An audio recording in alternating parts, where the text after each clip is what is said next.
நந்தவனத்தினில பெடக்குயில் கூவையில உன்னுடைய வேதனைய நான் அறிஞ்சேன்.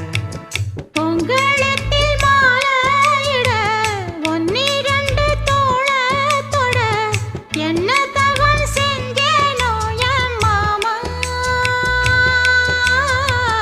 வண்ணக்கிளி கையத்தொட சின்ன சின்ன கோலமிட உள்ளம் மட்டும் வழியே நானே,